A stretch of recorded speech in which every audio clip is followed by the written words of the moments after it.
नमस्कार दोस्तों, हमारे इस YouTube चैनल में आपका स्वागत है।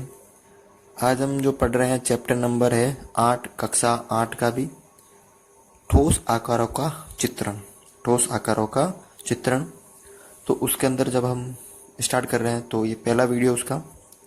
तो देखिए बहुफलक ये क्या होता है और बहुफलक आकृतियाँ कौन सी होती है। ठीक है, तो अगर हम बहुफलक की परिभाषा देते हैं तो वो होती है कि ऐसे आकार यानी ऐसे आकृतियाँ होती है या ऐसे आकार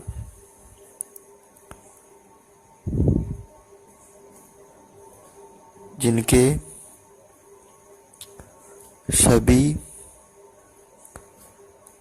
पृष्ठ समतल होते हैं।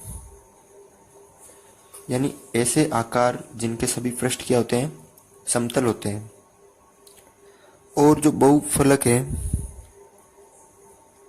बहुफलक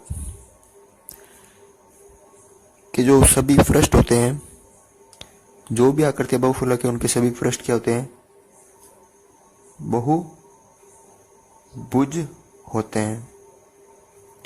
ये बहुभुज हमने चैप्टर नंबर 6 पढ़ा था कि बहुभुज क्या होता है, हमने पढ़ा था। तो मैं एक बार वापस इसकी परिभाषा देता हूँ कि 3 या 3 से अधिक भुजाओं से घिरी बंद आकृति को बहुभुज कहते हैं। ठीक है, तो ऐसे आकार जिनके सभी पृष्ठ समतल होते हैं यानी समतल होते हैं और वे सभी बहुभुज होते हैं। तो बहुभुज यानी वो या तो 3 भुजा के होते हैं या 3 भुजा से अधिक के हो सकते हैं। जैसे मान लीजिए कौन कौन सी होती है, जैसे गन आप ले लो। गन का जो होता है एक पासा, आपने देखा होगा जो खेलते हैं, वो एक गन जैसा होता है। ठीक है, जो पासा होता है उसका जो सभी पृष्ठ क्या होते हैं, समतल होते हैं। जैसे भी कहीं भी हम उनको रखते हैं तो वो समतल जगह पे रखे जा सकते हैं उनको समतल। ठीक है, गन ले लिया आपने, आप गनाब ले सकते हो। तो गनाब भी एक समतल है। जैसे ईंट, मकान बनाने के लिए जो ईंट का उपयोग करते हैं वो एक गनाब होता है। जो ईंट का उपयोग करते हैं वो एक गनाब जैसी होती है। जब हम ईंट को कहीं पे भी रखते हैं जमीन पर तो वो अपने स्थान पर मतलब ठहर जाती है। ठीक है, तो वो एक समतल जगह पर ठहर जाती है। उसके सभी पृष्ठ क्या होते हैं, समतल होते हैं। ठीक है, ऐसे कैसे आप बेलन ले सकते हो। ठीक है, बेलन भी क्या करता है, सभी ठहर जाता है। अब हम नेक्स्ट वीडियो में पढ़ेंगे जो बहुफलक के संबंधित सूत्र हैं, इसके जो डायग्राम में गन, गनाब, ये जैसे इसमें प्रिज्म है। ठीक है, प्रिज्म में भी क्या होते हैं, सभी फलक क्या होते हैं, समतल होते हैं। फलकों के लिए आयलर का सूत्र क्या होता है, बहुफलकों के लिए आयलर का सूत्र। तो आज हम इस वीडियो में इसके बारे में पढ़ेंगे। तो एक आयलर नामक गणितज्ञ थे, क्या ना थे, आयलर नामक गणितज्ञ थे। इन्होंने क्या किया था कि जो बहुफलक होते हैं, जो भी बहुफलक होते हैं, ठीक है, पिछले वीडियो में हमने बहुफलक के बारे में पढ़ लिया था, बहुफलक आकृतियों के बारे में पढ़ लिया था। जो भी बहुफलक होते हैं उनके शीर्ष, ठीक है, यानी वेक्टर वी से प्रदर्शित करते हैं।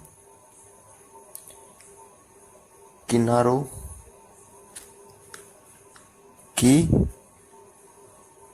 संख्या, इसको हम ई से प्रदर्शित करते हैं, तथा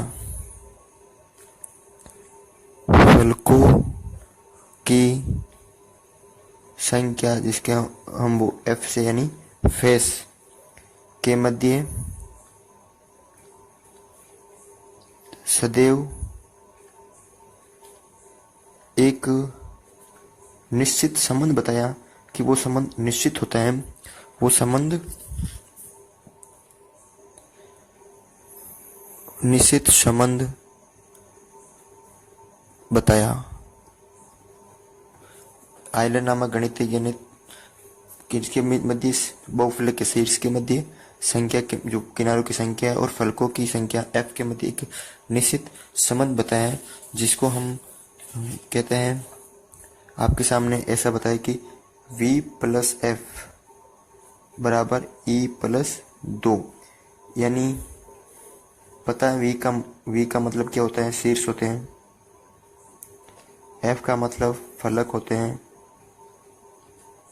और e का मतलब किनारा होता है, यानी भुजा होती है। ठीक है, किनारे, शीर्षों की संख्या, यहाँ आएंगे फलकों की संख्या और इधर आएंगे किनारों की संख्या। ठीक है, तो बताया कि v प्लस एफ यानी v का मान शीर्षों की संख्या किसी बहुफलक में शीर्षों की संख्या और फलकों की संख्या का योग बराबर होता है किनारों की संख्या में अगर मैं 2 जोड़ दूं, यानी जो किनारे अगर उसके अंदर मैं 2 जोड़ दूं तो फलकों और जो शीर्षों की संख्या के योग के बराबर आते थे। तो